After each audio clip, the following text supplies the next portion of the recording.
السلام علیکم ورحمۃ اللہ وبرکاتہ۔ آج کا لیسن ہے سورہ النساء آیت نمبر 49۔ اعوذ باللہ من الشیطان الرجیم، بسم اللہ الرحمن الرحیم۔ رب اشرح لی صدری ویسر لی امری واحلل عقدۃ من لسانی یفقہوا قولی رب زدنی علما اللہم فقہنا فی الدین۔ لفظی ترجمہ۔ علم کیا نہیں، ترا آپ نے دیکھا، الی الذین طرف ان کے جو یزکون پاک قرار دیتے ہیں انفسہم اپنے نفسوں کو، بل اللہ بلکہ اللہ یزکی پاک کرتا ہے من یشاء جس کو وہ چاہتا ہے، ولا اور نہ یظلمون وہ ظلم کیے جائیں گے فتیلا دھاگے برابر۔ انظر دیکھو، کیف کس طرح، یفترون وہ گھڑتے ہیں، علی اللہ اللہ پر، الکذب جھوٹ، وکفی اور کافی ہے، بہ اس کو، بہ اس کا، اسمًا گناہ، مبیناً کھلم کھلا۔ علم کیا نہیں، ترا آپ نے دیکھا، الی الذین طرف ان کے جو اوتوا دیے گئے، نصیباً ایک حصہ، من الکتاب کتاب میں سے، یؤمنون وہ ایمان لاتے ہیں، بالجبت ساتھ جبت، والطاغوت اور طاغوت کے، ویقولون اور وہ کہتے ہیں، للذین ان کے لیے جنہوں نے، کفروا کفر کیا، ہؤلاء یہ لوگ، اہدی زیادہ ہدایت یافتہ ہیں، من الذین ان سے جو آمنوا ایمان لائے، سبیلاً راستے کے اعتبار سے۔ تلاوت۔ أَلَمْ تَرَ إِلَى الَّذِينَ يُزَكُّونَ أَنفُسَهُم بَلِ اللَّهُ يُزَكِّي مَن يَشَاءُ وَلَا يُظْلَمُونَ فَتِيلًا۔ انظر كيف يفترون على الله الكذب وكفى به إثما مبينا۔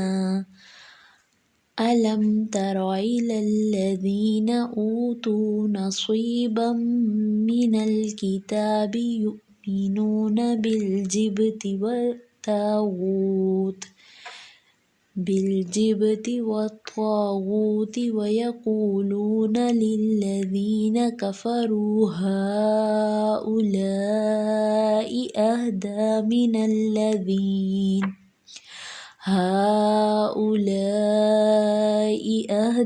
من الذين آمنوا سبيلا۔ جی تو آیت نمبر 49 میں اللہ تعالیٰ کیا فرما رہے ہیں، کہ نہیں آپ نے دیکھا طرف ان کے جو پاک قرار دیتے ہیں اپنے نفسوں کو، بلکہ اللہ پاک کرتا ہے جس کو وہ چاہتا ہے۔ اللہ تعالیٰ فرما رہے ہیں کہ ایسے لوگ بھی ہیں جو خود کو یہ سمجھتے ہیں کہ وہ بہت نیک اور صالح اور پاک ہیں۔ اللہ تعالیٰ کہتے ہیں یہ تو اللہ تعالیٰ ہی جانتے ہیں، بل اللہ یزکی من یشاء یہ تو اللہ ہی پاک کرتا ہے جس کو وہ چاہتا ہے، ولا یظلمون فتیلا اور نہ وہ ظلم کیے جائیں گے دھاگے برابر۔ اللہ تعالیٰ کہتے ہیں کہ جو جتنا کمائی کرے گا اسے اتنا ملے گا، ایک دھاگے برابر بھی اسے ظلم نہیں کیا جائے گا، یعنی ایک ذرے کے برابر بھی اسے ظلم نہیں کیا جائے گا۔ آگے جی آیت نمبر 50۔ انظر کیف یفترون علی اللہ الکذب دیکھو کس طرح وہ گھڑتے ہیں اللہ پر جھوٹ، وکفی بہ اسما مبینا اور کافی ہے اس کا گناہ ہونا کھلم کھلا، یعنی کہ ایک شخص جو اللہ تعالیٰ کے ساتھ کسی کو شریک ٹھہراتا ہے اس کے لیے یہی گناہ کافی ہے کہ وہ اللہ تعالیٰ کے اوپر کھلم کھلا گناہ کرتا ہے، اللہ تعالیٰ کے اوپر جھوٹ کرتا ہے کہ اس کا کوئی شریک بھی ہے، یعنی اگر وہ کوئی اور گناہ نہ بھی کرے تو صرف یہی گناہ اس کے لیے کافی ہو جاتا ہے۔ اور وہ کیا گناہ ہے، شرک کرنا، اللہ تعالیٰ کے ساتھ کسی کو بھی شریک ٹھہرانا۔ آگے ہماری آیت نمبر 51 میں، کیا نہیں آپ نے دیکھا طرف ان کے جو دیے گئے ایک حصہ کتاب میں سے، وہ ایمان لاتے ہیں ساتھ جبت کے اور طاغوت کے۔ جبت کیا ہے، جبت کیا ہے، اکثر آپ نے دیکھا ہوگا، جادوگر تو نہیں کہا جا سکتا، کچھ لوگ لکیریں کھینچ کر فال نکالتے ہیں، لوگ ان کے پاس جاتے بھی ہیں اپنے فال ہوگا پوچھنے کے لیے کہ کیا ہوگا ہمارے ساتھ، اسے جبت کہتے ہیں۔ اور طاغوت کیا ہے؟ ہر چیز جو بھی کچھ ہو، بے شک وہ انسان ہو یا کوئی چیز ہو، جسے اللہ تعالیٰ کے سوا کوئی اس کی عبادت کر رہا ہو، وہ طاغوت کہلاتی ہے۔ ٹھیک ہے، اللہ تعالیٰ کیا فرما رہے ہیں؟ کہ نہیں آپ نے دیکھا طرف ان کے جو دیے گئے ایک حصہ کتاب میں سے، یعنی کہ یہود و نصارہ کو ایک حصہ کتاب کا دیا گیا تھا، لیکن انہوں نے اس کے اوپر عمل کرنے کی بجائے، اس کے اوپر ایمان لانے کی بجائے وہ جبت اور طاغوت کے پیچھے یعنی کہ شیطانی اعمال کے پیچھے دوڑ پڑے۔